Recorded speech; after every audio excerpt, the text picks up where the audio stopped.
సంఖ్యాకాండము 6వ అధ్యాయము.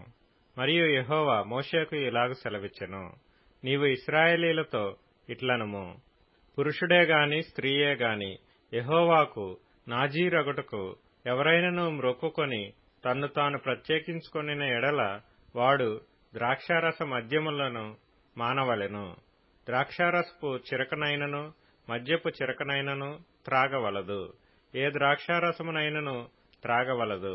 పచ్చివి గాని ఎండినవి గాని ద్రాక్ష పండ్లను తినవలదు. అతడు ప్రత్యేకముగా నుండి దినములన్నీయు పచ్చికాయలే గాని పైతోలే గాని ద్రాక్షవల్లిని పుట్టిన దేదియు తినవలదు. అతడు నాజీరగుటకు మ్రొక్కుకొనిన దినములన్నిటిలో మంగళ కత్తి అతని తలమీద వేయవలదు. అతడు యెహోవాకు తన్ను తాను ప్రత్యేకించుకొనిన దినములు నెరవేరు వరకు అతడు ప్రతిష్ఠితుడై తన వెంట్రుకలను ఎదుగనీయవలెను. అతడు యెహోవాకు ప్రత్యేకముగా నుండి దినములన్నిటిలో ఏ శవమును ముట్టవలదు.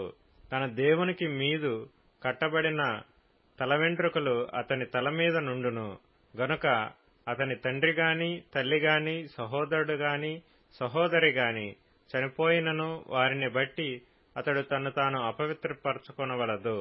అతడు ప్రత్యేకముగా ఉండు దినములన్నీయు అతడు యెహోవాకు ప్రతిష్ఠితుడుగా ఉండును. ఒకడు అతని యొద్ద హఠాత్తుగా చనిపోవుట వలన ప్రత్యేకముగా ఉండువాని తల అపవిత్రపరపబడిన ఎడల అతడు పవిత్రపరపబడు దినమున అనగా 7వ దినమున తన తల గొరిగించుకొనవలెను. 8వ దినమున అతడు 2 తెల్లగువ్వలనైనను 2 పావురపు పిల్లలనైనను ప్రత్యక్షపు గుడారము యొక్క ద్వారమునొద్దనున్న యాజకుని యొద్దకు తేవలెను. అప్పుడు యాజకుడు ఒకదానితో పాప పరిహారార్థ బలిని 2వ దానితో దహన బలిని అర్పించి వాడు శవము ముట్టుట వలన పాపి అయినందున వాని నిమిత్తము ప్రాయశ్చిత్తము చేసి ఆ దినమున పరిశుద్ధ పరపవలెను. మరియు తాను ప్రత్యేకముగా ఉండు దినములను మరలా యెహోవాకు తన్ను ప్రత్యేకించుకొని అపరాధ పరిహారార్థ బలిగా ఏడాది గొర్రెపిల్లను తీసుకొని రావలెను. తన వ్రత సంబంధమైన తల వెంట్రుకలు అపవిత్రపరపబడిన గనుక మునుపటి దినములు వ్యర్థమైనవి.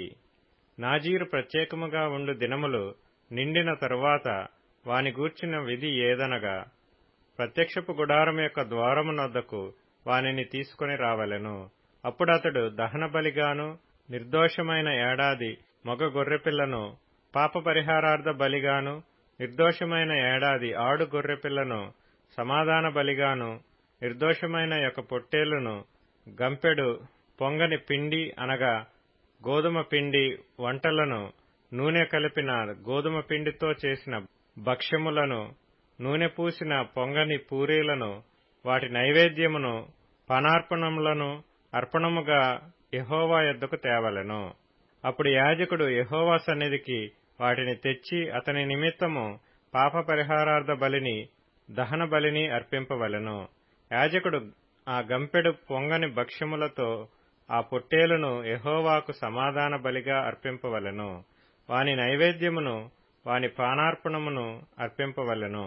అప్పుడు ఆ నాజీరు ప్రత్యక్షపు గుడారము యొక్క ద్వారమునొద్ద తన వ్రత సంబంధమైన తన తల వెంట్రుకలు గొరిగించుకొని ఆ వ్రత సంబంధమైన తన తల వెంట్రుకలు తీసుకొని సమాధాన బలి ద్రవ్యము క్రిందనున్న అగ్నిలో వేయవలెను.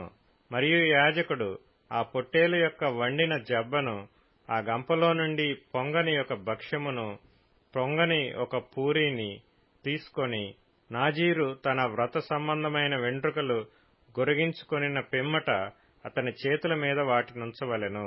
తరువాత యాజకుడు యెహోవా సన్నిధిని అల్లాడింపబడు అర్పణముగా వాటిని అల్లాడింపవలెను.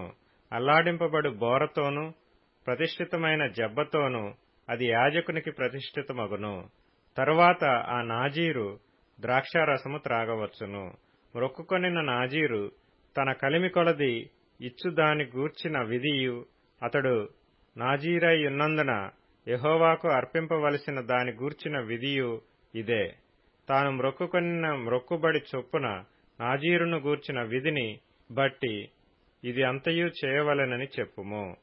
యెహోవా మోషేకు ఇలాగ సెలవిచ్చెను, నీవు అహరోనుతోనూ అతని కుమారులతోనూ ఇలాగనుము, మీరు ఇశ్రాయేలీయులను ఈలాగు దీవింపవలెను.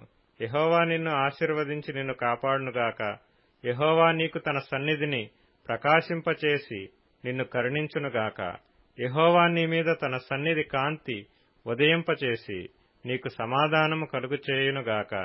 అట్లు వారు ఇశ్రాయేలీయుల మీద నా నామమును ఉచ్చరించుట వలన నేను వారిని ఆశీర్వదించెదను.